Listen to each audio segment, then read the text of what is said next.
Okay ನಿನ್ನೆ D K Shivakumar ಅವರು ನಮ್ಮ ಸುವರ್ಣ ನ್ಯೂಸ್ ಇಂಟರ್ವ್ಯೂ ಸರಿ ಸುವರ್ಣ ನ್ಯೂಸ್ ಇಂಟರ್ವ್ಯೂನಲ್ಲಿ ಹೇಳಿದ್ದಾರೆ, ಅಧಿಕಾರ ಹಂಚಿಕೆಗೆ ಶಾಸಕರ ಬಲ ಮುಖ್ಯ ಆಗಲ್ಲ, ಹೈಕಮಾಂಡ್ ಯಾವ ತೀರ್ಮಾನ ತೆಗೆದುಕೊಳ್ಳುತ್ತೋ ಅದೇ ಫೈನಲ್ ಅಂತ.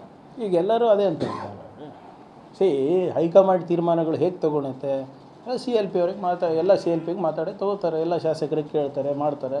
ಅದಾದಮೇಲೆ ಎಲ್ಲ ತೀರ್ಮಾನಗಳಾಗೋದು.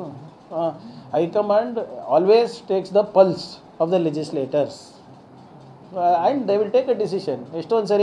ಒಂದೊಂದು ಸರಿ ಸಂಖ್ಯೆ ಹೆಚ್ಚಿರ್ಬೋದು, ಕಮ್ಮಿ ಇರ್ಬೋದು.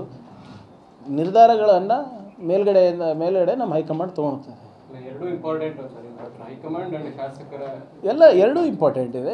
ಈಗ ನಿರ್ಧಾರ ಮಾಡೋಕ್ಕಾಗಲ್ಲ. ನೋಡಿ, ಯಾವಾಗಲೂ ನೀವು ನೋಡಿ ಅಬ್ಸರ್ವರ್ಸ್ ಕಳಿಸ್ತಾರಾ ಇಲ್ಲ, ಅಬ್ಸರ್ವರ್ಸ್ ಕಳಿಸಿ ಯಾವಾಗಲೂ ಕೂಡ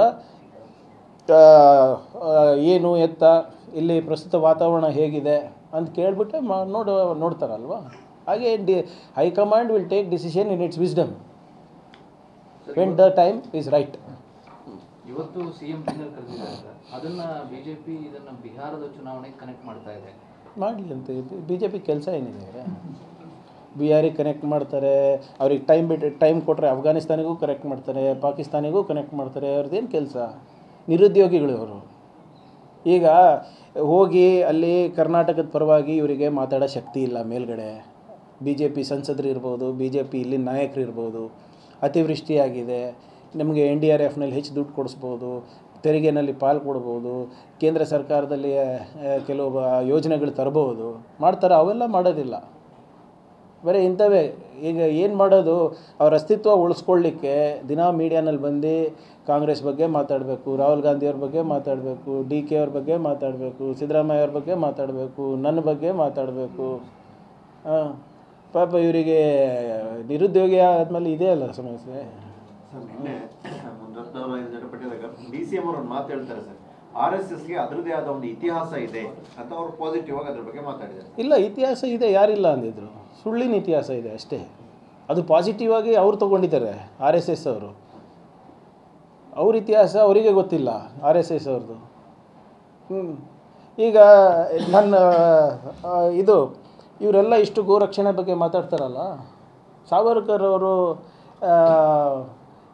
ಈ ಗೌಮಾತಾ ಏನಿದೆ ಅದು ಹಿಂದುತ್ವದ ಪ್ರತಿಬಿಂಬ ಆಗಬಾರ್ದು ಅಂತ ಹೇಳ್ತಾರೆ. ಉಗ್ರ ನರಸಿಂಹ ಇರಬೇಕು ನಮ್ಮ ಮ್ಯಾಸ್ಕಾಟ್ ಅಂತ ಅವ್ರು ಹೇಳ್ತಾರೆ. Hindutva should not stand on the ಮೀಕ್ legs of a cow ಅಂತ ಹೇಳ್ತಾರೆ. ಗೊತ್ತಾ?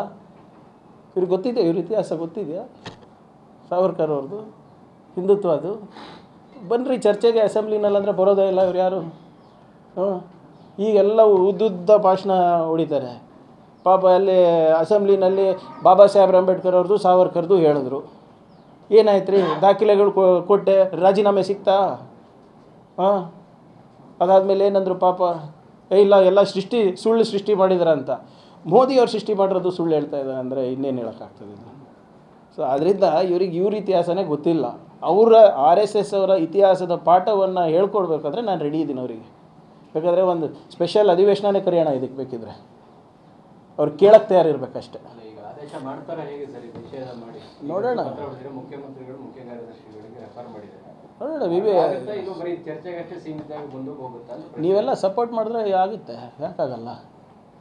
ನೀವು ಸ್ವಲ್ಪ ಕರೆಕ್ಟಾಗಿ ಏನು ಇತಿಹಾಸದಲ್ಲಿ ಏನಿದೆ ಅದನ್ನೇ ನೀವು ಪ್ರಸಾರ ಮಾಡಿದ್ರೆ ಆಟೋಮ್ಯಾಟಿಕ್ಕಾಗಿ ಆದೇಶನೂ ಬೇಕಾಗಲ್ಲ, RSS ನಿಂತೋಗ್ತದೆ. ಮೇಲ್ಗಡೆ ನಿಮ್ಮ ಬಾಸ್ಗಳಿಗೆ ಹೇಳಬೇಕು. ಅದೇ ಇದಾಗ್ತದೆ ಸರ್. DCM ಅವರು ಇತಿಹಾಸ ಇದೆ ಅಂತ ಹೇಳ್ತಾರೆ, ಪ್ರಿಯಾಂಕ್ ಖರ್ಗೆ ಅವ್ರು ನೋಡಿದ್ರೆ ಇದನ್ನೆಲ್ಲ ಇತಿಹಾಸ ಇದೆ, ಯಾರಿಲ್ಲ ಅಂದಿದ್ದು. 100 ವರ್ಷ ಇತಿಹಾಸ ಇದೆ ಅವರಿಗೆ.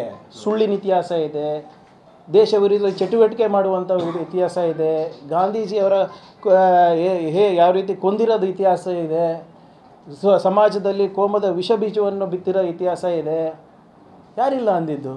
ಆದರೆ RSS ಅವ್ರು ಏನಂತ ಇದ್ದಾರೆ ಅಂದರೆ ಅವ್ರ ಇತಿಹಾಸ ಭಾಳ ಎಲ್ಲ ಜನರಿಗೆ ಪ್ರೇರಣೆ ಮಾಡ್ತಾ ಇರೋದಂತ.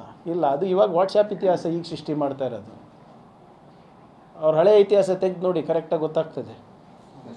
Okay sir, thank you. This only you can't